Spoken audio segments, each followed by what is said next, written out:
ಗದಗ ಜಿಲ್ಲೆಯ ಲಕ್ಕುಂಡಿ ಗ್ರಾಮದಲ್ಲಿ ಮಾಡುತ್ತಿದ್ದ ಶಾಸನ ಪರಿವೀಕ್ಷಣೆಯಲ್ಲಿ ಹೊಸ ಶಾಸನವೊಂದು ಪತ್ತೆಯಾಗಿದೆ.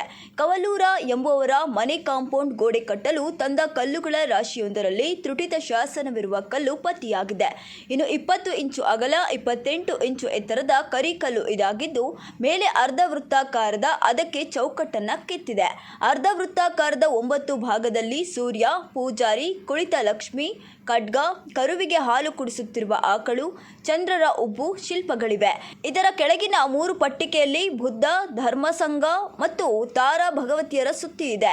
ಇದರ ಕೆಳಗಿನ 19 ಭಾಗದಲ್ಲಿ ಶಾಸನವಿದ್ದು ಕೆಳಭಾಗ ಒಡೆದಿದೆ.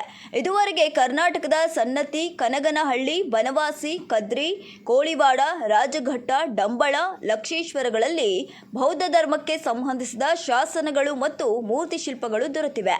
ಆದರೆ ಲಕ್ಕುಂಡಿಯಲ್ಲಿ ಮೊದಲ ಬಾರಿಗೆ ಬೌದ್ಧ ಧರ್ಮದ ಉಲ್ಲೇಖವಿರುವ ಈ ಶಾಸನವು ಪತ್ತೆಯಾಗಿದೆ.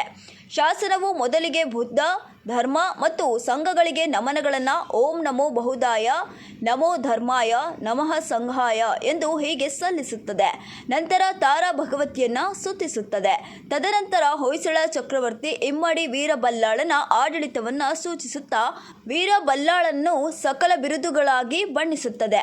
ಸಾರ್ಸಿರ್ವರು ಮಹಾರಾಜರನ್ನ ಸಕಲ ಗುಣವಿಶೇಷಗಳೊಂದಿಗೆ ವಿವರಿಸುವ ಇದು ಮಹಾವಡ್ಡ ವ್ಯವಹಾರಿಯೊಬ್ಬನನ್ನ ಪ್ರಸ್ತಾಪಿಸೋದ್ರೊಂದಿಗೆ ಶಾಸನವು ಒಡೆದಿದೆ. ಶಾಸನವು ಹೊಯ್ಸಳ ಚಕ್ರವರ್ತಿ ವೀರಬಲ್ಲಾಳನ ಆಳ್ವಿಕೆಯ ಕಾಲವನ್ನು ಉಲ್ಲೇಖಿಸೋದ್ರಿಂದ ಮತ್ತು ಈಗಾಗಲೇ ಇಮ್ಮಡಿ ವೀರಬಲ್ಲಾಳನ 3 ಶಾಸನಗಳು ಕ್ರಿಸ್ತಶಕ 1195, 1200, 1212 ದೊರೆತಿರೋದ್ರಿಂದ ಈ ಶಾಸನವು ಕೂಡ ಇದೇ ಅವಧಿಯದ್ದಾಗಿದೆ ಎಂದು ಗುರುತಿಸಲಾಗಿದೆ.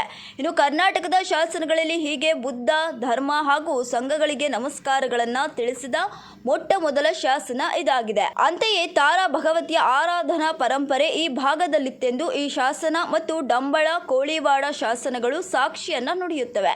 ಅಷ್ಟೇ ಅಲ್ಲದೆ ಲಕ್ಕುಂಡಿಯ 2ನೇ ದಿನದ ಉತ್ಖನನ ಕಾರ್ಯದಲ್ಲಿ 10 ಮೀಟರ್ ಸುತ್ತಳತೆಯಲ್ಲಿ ಭೂಮಿ ಅಗೆಯುತ್ತಿದ್ದ ವೇಳೆ ಶಿವಲಿಂಗ ಮಾದರಿಯ ವಿಗ್ರಹವೊಂದು ಪತ್ತೆಯಾಗಿದೆ. ಇನ್ನು ಸಿಕ್ಕ ಕಲಾಕೃತಿ ಯಾವ ಕಾಲದ್ದು ಎಂದು ಸಂಶೋಧನೆಗೆ ಒಳಪಡಿಸಲಾಗಿದೆ.